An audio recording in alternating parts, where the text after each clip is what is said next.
Yo yo yo, salut les turfeuses, salut les turfeurs, bienvenue pour un nouveau pronostic de Benoît Requin. Ok, place au pronostic du quintet du mercredi 28 septembre, direction Vire pour la 11e étape du Grand National du trop attelé, 3475 mètres avec 3 échelons de départ, 16 partants en réunion, une course, une indice de confiance, 3 sur 5.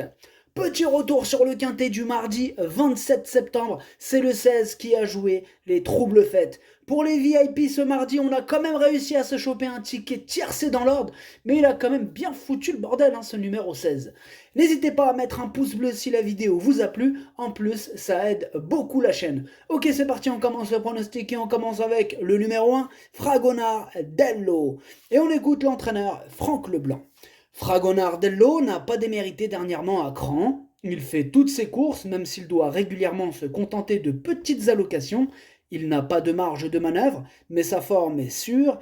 Il va apprécier ce parcours et il a encore sa place en fin de combinaison. Ce numéro 1, moi, c'est mon gros regret. Ah, c'est mon cheval de complément en cas de non partant. Adlas درتشوف البلاصة ديال les non partants والأول فيهم عندكو. On passe au numéro 2, Girolamo, et on écoute Antoine Lérété. Girolamo m'a déçu lors de ses dernières tentatives. Certes, il a un peu tiré dernièrement à cran, mais il a été incapable d'accélérer dans la ligne droite après avoir bénéficié d'un bon déroulement de course. Depuis, je me suis évertué à lui redonner de la fraîcheur. Il me paraît bien à l'entraînement, mais j'aborde cette étape dans le doute. Il a besoin de me rassurer. Ah, on est tous dans le doute là avec ce Girolamo. Bon, eh ben, qu'est-ce qu'on en fait? En tout cas, moi, je ne l'ai pas retenu. Il est quand même sur ma petite liste des possibles casseurs de tickets repérés. Il est au milieu. Donc voilà, méfiance. Admiro جوج ما درتوش ليني عندك ويقدر يغرس شي تيكيات. On passe au numéro 3, Émeraude de Baie, et on écoute Benjamin Gotz. Ah mais non, non, pardon. Le numéro 3, c'est Eddie Dupomereux, et on n'aura pas les commentaires de l'entraîneur pour ce numéro 3. Donc on parle bien du numéro 3 là, Eddie Dupomereux, et donc pas de commentaires de l'entraîneur pour ce numéro 3. Je ne l'ai pas retenu, par contre c'est mon deuxième gros regret, c'est mon deuxième cheval de complément en cas de non partant. Numéro 3, درتو في البلاصة ديال les non partants والثاني فيهم عندكو. Là, on passe maintenant au numéro 4, Émeraude de Baie. Et là, on écoute Benjamin Gotz. Émeraude de Baie a eu un break après sa victoire fin juin à Vincennes. Elle n'est pas affûtée pour cette rentrée et je vais la driver. Certes, l'engagement au premier échelon est favorable, mais je vous conseille de l'écarter avant de la revoir dans de meilleures conditions. Vous avez entendu Benjamin Gotz, là, carrément, il nous conseille de l'écarter. Donc, ça devrait le faire. Bon, en tout cas, moi, je ne l'ai pas retenu ce numéro 4. Je ne l'ai pas retenu dans mon pronostic. Numéro 4, Madarchosh. On passe au numéro 5, Fakir de Mahé. Et on écoute Mathieu Mautier. Fakir de Mahé a eu le temps de reprendre de la fraîcheur tout en étant préparé pour cette épreuve. Nous avons plus l'habitude de courir sur les 2825 mètres de vire. Cette très longue distance n'a pas vraiment lieu d'être. Cela dit, il s'adapte à tout et devrait terminer dans les 3 premiers. Ce numéro 5, je l'aime beaucoup, je l'ai gardé très haut, je l'ai mis en deuxième position. Pardon. Bon, c'est une première chance. Numéro 5, Dorcho Tchani. On passe au numéro 6, Concerto Cointry. On écoute Patrice Toutain. Concerto Cointry avait connu des problèmes de jambes et avait dû être arrêté. Il a travaillé régulièrement sur la plage, il est arrivé à l'écurie dans un état physique magnifique. Il a un moral de poulain. Il n'a couru qu'à une reprise, après quasiment 7 mois d'absence, et va logiquement demander à souffler à ce niveau, mais je m'attends à le voir bien courir. Bon, il nous prévient quand même, vous avez entendu. Bon, moi, ce numéro 6, je ne l'ai pas retenu dans mon pronostic. Numéro 7, Motherchosh. On passe au numéro 7, Destin Carizé, et on écoute Jacques-Étienne Tué.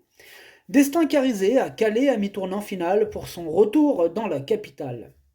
Il n'a pas eu un déroulement de course favorable. Ici, il découvre un bon engagement, en tête. Il a 9 ans et je prends les courses qu'il a à son programme. Les 3475 mètres représentent le bout du monde pour lui. Je signe avant coup pour la 5e place.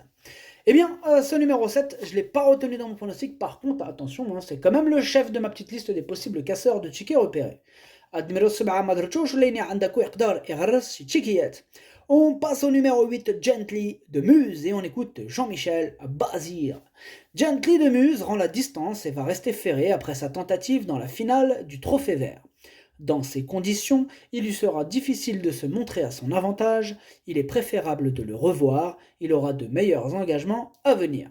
Ce numéro 8, je ne l'ai pas retenu dans mon pronostic. À numéro 8, Madarchosh. On passe au numéro 9, Ir Delios, et on écoute Franck Harel. Ir Delios a encore bien tenu sa partie dans l'étape du mêlée du Maine. Auparavant, elle avait joué de malchance, notamment à Cabourg où elle aurait pris une part active à l'arrivée si elle n'avait pas heurté la roue du sulky d'un rival dans le dernier tournant. Elle est toujours au mieux, elle a besoin d'un bon parcours, mais sa place est de nouveau dans le quintet. Et je suis tout à fait d'accord avec Franck Harel, moi ce numéro 9 me plaît beaucoup. Bon, il me plaît pas au point de le mettre en tête, hein, mais je l'ai mis à l'arrière de mon pronostic, mais quand même, je l'ai mis. Il devrait peut-être avoir une petite carte sympathique en plus. Hein, donc, en tout cas, moi, il me plaît bien ce numéro 9. Numéro 10, on passe au numéro 10, Django du Bocage, et on écoute Stéphane Meunier. Django du Bocage est passé à côté de cet été à Cabourg en raison de problèmes pulmonaires. Dernièrement, il courait en amélioration et aurait pu accrocher une petite allocation sans sa faute à mi-ligne droite. Pour la gagne, à ce niveau, ce sera compliqué. Mais il n'est pas hors d'affaire pour compléter l'arrivée, il a bien travaillé dans les dos dimanche matin. Ce numéro 10, attention, sachez que c'est lui le 8e de mon pronostic, il peut créer la surprise. À numéro 10, Wal Chamdiele. On passe au numéro 11, Pharrell 7. On écoute Jean-Michel Bazir. Pharrell 7 est hyper généreux et évolue vraiment bien. Il réalise quasiment un sans faute cette année. Il ne demandait qu'à vieillir et le fait plutôt très bien. Dernièrement, à Mellet, le chrono est plaisant. Il aime venir sur les autres et préfère faire le dernier kilomètre que le premier. Il est resté en très bonne forme à l'entraînement. Il est à même de poursuivre. Ouais, et quand Jean-Michel Bazir dit qu'il est à même de poursuivre, on parle bien de victoire. En tout cas, bon, il a l'air tout seul dans ce quintet, le 11. Il va falloir être fort hein, pour le doubler ou pour le passer devant. Comme vous voulez l'entendre, en tout cas, sa place dans mon pronostic, moi je l'ai mis en tête. Hein. Je n'ai pas réfléchi trop longtemps, je l'ai mis tout de suite en tête. Il me plaît beaucoup. À numéro 11, Walloul Dialé. On passe au numéro 12, Frija Dupont, et on écoute Nicolas Bazir. Frija Dupont vient de fournir une bonne fin de course pour son retour sous la selle. Auparavant, elle s'était lancée au galop à Pornichet où elle était tendue. Elle va se présenter au top pour cet engagement favorable. Elle se plaît sur les tracés à main droite et a rivalisé avec de meilleurs chevaux. Pharrell 7 repousse actuellement ses limites, mais sa place est dans les 3 premiers. Et ben il est super chaud le fiston à Jean-Michel. Avec ce Frija Dupont. En tout cas, moi, ce numéro 12, il me plaît beaucoup aussi. Je l'ai gardé très haut, enfin assez haut, je l'ai mis en 4e position. À numéro 12, Darcho Rabat. On passe au numéro 13, Echo de Champ-le-Cy. On écoute Éric Gilles Blot. Echo de Champ-le-Cy s'est élancé au galop dernièrement à Cran, ce qui ne lui était pas arrivé depuis 1 an et demi. Sa forme n'est pas à mettre en doute. Toutes ses courses précédentes étaient bonnes. Il faudra encore faire attention en voltant à droite, mais son driver le connaît. Il n'a plus à faire ses preuves à ce niveau et devrait encore terminer dans le quintet, même s'il affronte quelques sérieux clients. Moi, ce numéro 13, il me plaît beaucoup. Hein. C'est la classe. Hein. Echo de Champ-le-Cy, attention. Moi, je l'ai mis en 3e position. À numéro 13, Drcho Tchelet. On passe au numéro 14, Fairplay d'Urzy. On écoute encore Jean-Michel Bazir. Fairplay d'Urzy était bien hein, lors de ses exercices en milieu de semaine dernière. Par contre, dimanche, il m'a un peu moins emballé. Cela peut arriver. Il ne sera pas dérangé par les 3500 mètres du parcours. J'en attends une bonne prestation. Ce numéro 14, moi, je l'ai retenu en 5e position. Numéro reportage Darcho Hamas. On passe au numéro 15, Hirondelle du Rib, et on écoute Joël Allais. Hirondelle du Rib a contracté une infection au niveau d'un tendon. Elle a été arrêtée un peu moins de 2 mois. Elle retravaille depuis 3 semaines. Elle risque de se retrouver loin en début de parcours. La longue distance va lui convenir. Je vais essayer de la rapprocher dans le dernier kilomètre. Pour une rentrée, ce sera difficile d'être à l'arrivée. Ouais, mais moi je rajouterais que sur sa classe, on va quand même s'en méfier. Hein. Moi, il me fait peur cette hirondelle. Ouais, qu'elle ne vienne pas voler trop près du quintet, attention. En tout cas, bon, je ne l'ai pas retenue, mais elle est quand même à l'arrière de ma petite liste des possibles casseurs de tickets repérés. Ad numéro 15 ما درتوش لأن عندك يقدر يغرس شي تشيكيات. On passe au numéro 16, Fakir du Loro, et on écoute Michael Charuel. Fakir du Loro avait soufflé 2 mois après son podium dans les Ducs de Normandie au printemps. Après une rentrée nécessaire, il a couru en amélioration à la Capelle la semaine passée. Il n'est pas encore revenu à 100%. Ici, il rend 50 mètres, et cette course n'est pas un objectif. On est près de la maison, revenir à main droite est un atout, et il va tenter d'accrocher une place. Vous avez entendu, hein, là il rend 50 mètres, ça fait beaucoup, mais attention, c'est quand même le plus riche de la course.